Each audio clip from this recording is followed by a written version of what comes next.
I just wanted to give a reminder that my in person event is in less than 2 weeks. So I want you to go to eventbrite.com and reserve your ticket so that you'll have a spot. You do not want to miss this. The name of the event is What's Next for You, a live career and leadership conversation for 2025. And you can also find the link in the show notes. I hope to see you there. You've been passed over, and now you're wondering what they didn't see in you. But before you spiral out of control, ask yourself this. If the hiring manager studied the way that you approached your own career, would they trust you to lead theirs? Now, this is the question that we're going to be exploring today. Not to beat yourself up, but to position yourself powerfully. What's next?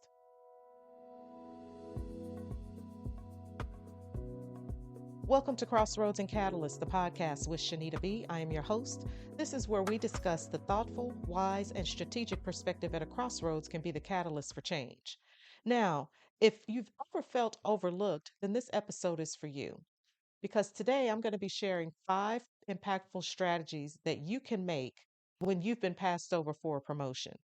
Steps that help you to move from sidelined to strategic.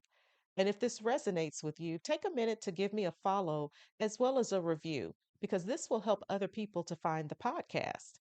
And your feedback absolutely makes a difference. So, you're at a crossroads and you need some guidance, and you have one of two choices. You can internalize the rejection and you can become bitter, or you could look for an opportunity to get some good insight and feedback and become better. And I would say that better is what you want to work toward, and not allow the rejection to define who you are and the moves that you make from here on out, because that's what's going to be extremely important. And as we approach this type of topic, I think it's also important to remember that these are people that we're talking about. You're a human being with your own thoughts and feelings that have been filtered through your own life's experiences, and so are the people who are responsible for making the hiring decisions. I think it's important to understand that a lot of managers and leaders are completely uncomfortable providing constructive feedback to people, especially when they deem that feedback to be unfavorable or negative. So when you go into this process of thinking through what do I need to do? What should they do? So on and so forth. You want to consider the fact that some of these topics can be very sensitive and they're not easy to approach because people are just kind of left out in the cold because they're really unsure as to how some of that feedback might be received. I'm not making excuses for people. I'm just kind of telling you something that I think will help you as you're thinking through what happened and how you can approach it. Because again, that's one of those things that is really important to understand. And the fact that someone is a manager or even in a leadership position does not necessarily mean that they really understand how to communicate effectively and to do so with a level of compassion and care and consideration that might be due the situation. Um, so like I mentioned, there's an opportunity here. You're at this crossroads. Maybe you've just been recently passed over for a promotion, or maybe you're waiting for a decision to be made about the next step in your career, and you're just not really sure where this is going to land. Even if you might be confident that the interview went great, there's still a chance that maybe, just maybe, that you will not be selected as the candidate. Well, at any rate, you could potentially be at a crossroads if you're not already there. And that's why I wanted to have this conversation today, because it's kind of a big deal because of the impact that it has on us and the trajectory that we move toward in the aftermath of said decisions. So let's talk about the second path, and the second path being using this as an opportunity to gain and glean something good that you can use to kind of help shape what you're going to do next, because that's really what we're trying to do here. Um, and I really don't want to reduce it down to, okay, maybe you've just heard the news and it was not favorable. You're not really clear on the why behind the unfavorable decision. You just know that this is kind of where you are. And there's this there's this binary decision that you can make. You can stay or you can go. And it's just as simple as that. And I'm here to tell you that it's not as simple as that. You can stay or you can go, but if you only leave it there and you're not thinking through and giving some serious consideration as to what things might have been done differently, what actions can you take to make this better, regardless of whether you stay or go, then you're bound to repeat the same scenario. And it will come, and it might not be with the same type of position. It could be within another department or even in another company, but you're going to take that same baggage with you. And if you don't really take a look at what's happening on the inside of that, you're going to find yourself repeating those same mistakes, and you're going to be frustrated over and over. And I really don't want you to be frustrated. It's hard enough to try to make a way for yourself and to try to gain some ground. You definitely don't want to limit yourself by putting yourself at a disadvantage. So that's why I wanted to get into this, because most of us may never really know the why behind management makes the type of decisions that they do. But what we can do is we can approach it with the mindset of being open to learning and understanding if there are areas of improvement that we can hone in on. Okay, that's really what this is about. So when we're looking at trying to understand the why, there's really nothing that's off limits. Okay, everything about you um, has been put on Front Street. Basically, people can see you, or they at least see what you present to them. And if you present something to them that even remotely makes them think or second guess a decision to hire you in a higher level position, then it could work against you. And you don't want that to happen. Because, truth be told, people are judging you and they're labeling you from day one. You come in and you start asking questions, or maybe you don't ask questions, and maybe that's the problem. Maybe you're too quiet and people don't have an appreciation for being too quiet. Because sometimes if you're too quiet, people don't even notice that you're there. And part of what you're trying to do is to get enough attention to indicate that you're interested, but not draw so much attention to yourself to where you're trying to suck the life out of the room. And believe me, I know that that sounds like those are two extreme ends, but sometimes, as with many things, there can be fine lines between those things, and so you have to figure out how to balance between the two. And part of the reason why I say that people are constantly judging and labeling you even from day one is because from the very start of your career, when you walk into a new organization or a new department or a new position, whatever the case is, people are looking and assessing. They're trying to understand, how do you fit in with the team? How do you fit in with the manager? How do you fit in with people in other departments within the organization? How do you handle stress? How do you handle frustration? They're looking at all of these things.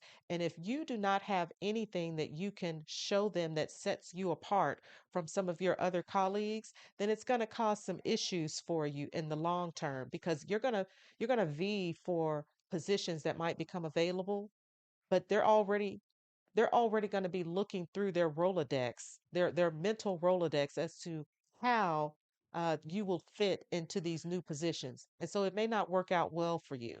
So that's one of the reasons why I say that. And quite frankly, this is one of the things I think that we don't talk about as we're becoming new employees, especially if you're just entering the workplace after college. You might not even realize how impactful your reputation is and visibility within the organization. Even if you're a new employee, who's just getting started in their career. You want to develop a good reputation, someone who is a go getter, who is motivated, who shows initiative. That's just a few things. But you also want to be visible. You want to be someone who asks questions, who is not afraid to have the conversations with not only their leader, but their leader's leader, if that becomes necessary. You want to try to develop those relationships and have meaningful interactions with others, so that they know that you take your work seriously and that you're interested in doing a good job, not just with your core duties, but that you're interested in helping to move the organization's mission forward. And so that's why opening with that question the way that I did is pretty important, because again, if the hiring manager were to look a little more closely at how you're handling your own career, they're going to be wondering, well, if this is how they're handling their career, well, what kind of advice would they give to me? Or even, how would they lead in this new position that we have available? If they can't check a few boxes, it's already working against you. So here are some of the tips. I want us to get into the tips that I'm going to share with you because I think that these are really important, simply because we've all been there. And the reason how you ended up here, uh, I think they are kind of important because I've spoken to people and I've experienced it myself where we've had these kind of setbacks, and it definitely does not feel good. I have a colleague, I'll call her Jessica. Jessica had been out of the office for quite some time, for an extended period of time, to take care of some personal business, and came back to work and realized she didn't have the relationship with her boss that she really thought that she needed. And she felt like she had lost some time there. And Jessica is also a bit of a quiet person. She's a bit of a wallflower. So she thinks that that might have worked against her as well. And I can tell you, in actuality, yeah, the being on leave might not have been as big of a factor as being the wallflower, the silent wallflower, just kind of in the background blending in and not being there and making herself known.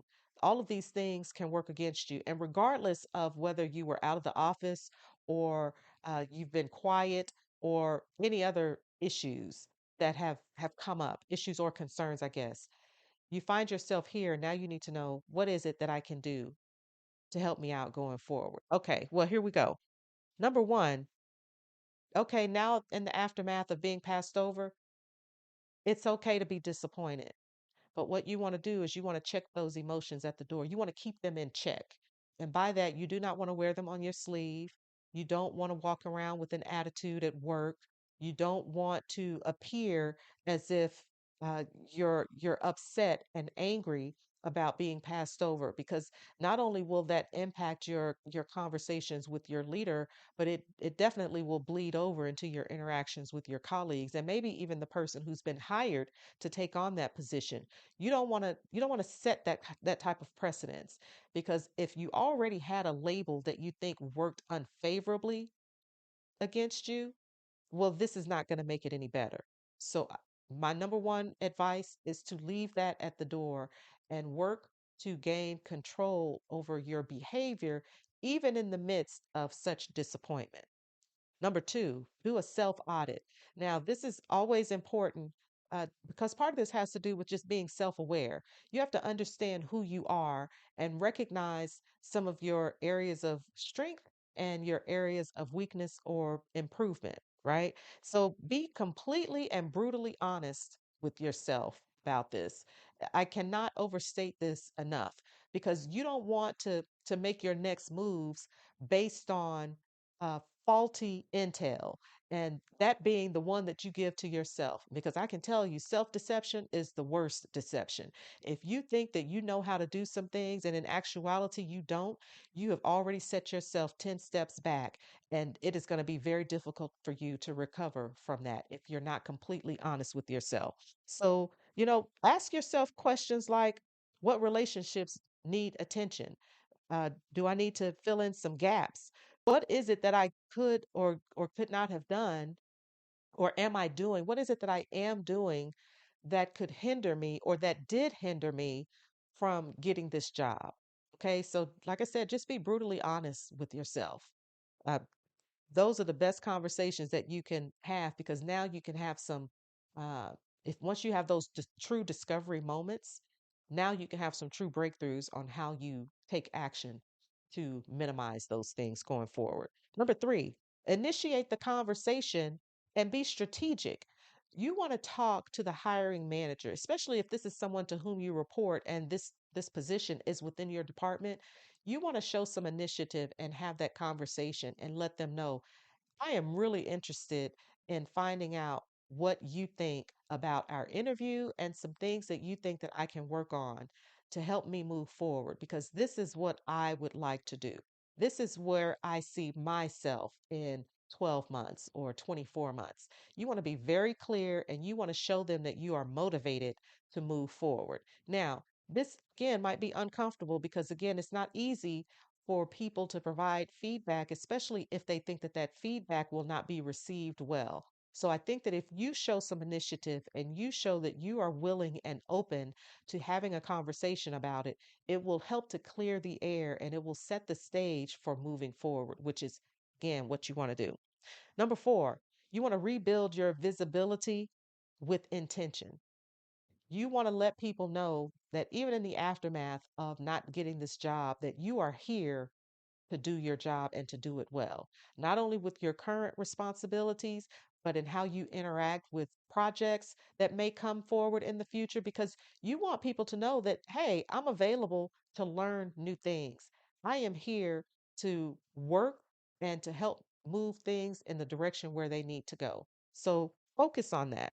And if this might entail you volunteering for project. Now, of course, as with all things, you have to exercise some discernment when you're offering yourself and making yourself available for some projects, because this might require that you talk this through with your manager, your leader, before they give the approval for something like that. But once you've had those conversations and you know that it's all good, go for it. That's exactly what you should do. And then number five, redefine what success looks like for you. I think part of this requires you to ask yourself, do you really want to do this type of work? Is this the type of job or that's going to get me to where I need to go? Uh, because again, in the aftermath of such a major disappointment, because again, it doesn't feel good when people do not give you the opportunity that you think that you should get because you're qualified, you've proven yourself, you've done the work, and it just did not work out. But this is the perfect time for you to redefine that for yourself. Success means different things to different people. For some people, it comes in a title. For others, it comes with how their family structure is set up. For others, it maybe has something to do with the money that they have in the bank or how they utilize their time and volunteering. All of those things matter, but you have to be the one who says that this is where I want to be and this will bring me joy. This will make me happy. No one else can define that for you. And maybe there's something good that has actually come from you not getting that job. And how do I know that? Because I've lived it. A lot of people have lived it. Sometimes this is a wake up call to say, well, maybe it's time for you to do something different. Maybe this is not the position for you. And of course, there are always things that are occurring in the background that you are just not privy to, and you may never be privy to it. So that's none of your concern. You can only deal with the things that are directly under your purview and that you can actually impact. So define what success looks like for yourself and don't let someone else dictate to you how far you can go within your own career. You set the stage, you set the career trajectory. And so now this is an opportunity for you to decide, okay, well, this didn't work out. Maybe I can try this other opportunity. And as a part of these five tips, I don't want to under I don't want to understate the importance of asking for development opportunities with your manager, because depending on the type of organization where you work, this could be that there are many opportunities available and it could be that there are none. If you work in an environment where you work in a large environment where they do offer some type of leadership development skills, some coaching, and some mentoring, I would say that you definitely want to take advantage of that. And if they do not, if you're working for an organization that does not have the resources to provide that, well, then it might be time for you to start looking externally to see what kind of resources are available and what will it cost me. Because what I can tell you is it's extremely advisable that you would find someone to mentor you or to coach you through uh, this stage in your career. And it's going to be extremely helpful to have someone who is objective to provide some insight and some information to you to help you move along the career path that you have chosen for yourself. It can be very meaningful. And just having someone who is there to support you and to listen to you and to help you think through some things it's pretty invaluable. And I think that you'll find it extremely helpful. And I hope that you'll stay tuned because I'm actually working to build out a coaching program because I think that it's that important because all of us need someone to help walk with us as we're going through different stages and phases of life. And so I just want you to keep that in mind as we're continuing on this crossroads and catalyst path. So I'm going to close with underscoring that you don't need a title to control your career. It is completely up to you. If you don't have a leadership title right now, you have the title of CEO of your life. You can make the decisions that no one else can. Recognize that you have the ability to do a lot of things. And maybe you need to sharpen some skills. Maybe you need to take some courses. Maybe you need to have a few more interactions or a little more in depth experience to do one thing over another. But recognize that you have the decision making authority over your life to decide how you move around and do those things. Because it's all about you being able to make those decisions and you being empowered to do those things. And I hope that this has been helpful to you, um, partly because, and this is near and dear to my heart, simply because I've been there and I've been there more than once, actually. It was many years apart, but I definitely know what it's like to not even get the opportunity to apply for a job or to get an interview for a job, rather. And so we'll probably have a conversation about that as well, because I think that speaks to how some organizations run their HR departments when they have internal candidates who are applying for jobs. And either they don't know how to do those things and make sure that they're in contact with the internal candidates, or they've just completely ignored the importance of informing internal candidates on the process, what it should look like, and so on. But I wouldn't be here if it weren't for some of the things that have occurred within my career, specifically being passed over for a promotion. It makes you think a little more um, intrinsically and I say intrinsically, it makes you think a little more reflectively. And that is extremely important. And then you really start to see, hey, well, maybe that was not something that I really wanted to do, or maybe I would like to do it in a different way. And maybe you have to do that at another organization. And that's okay. So whether or not you decide to stay or go is completely up to you. But I want you to make that decision being informed that there are things that you should do when you decide whether or not you're going to stay.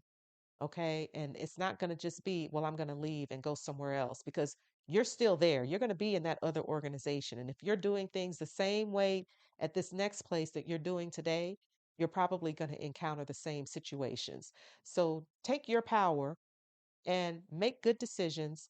Think through what you would like to do, think through those tips. And if nothing else, just have a conversation, a relaxed conversation with the hiring manager and see where that conversation takes you. I think that you will be pleasantly surprised. This may not have been your moment, but the next moment is coming. So be prepared. And if this episode has been helpful to you, give me a like, a follow, and share it with someone else who might be going through similar circumstances who could benefit from listening. Be wise, be thoughtful, be strategic. And remember, crossroads reveal who you are, catalysts shape who you become. Every decision matters. So make it count. Talk to you next week.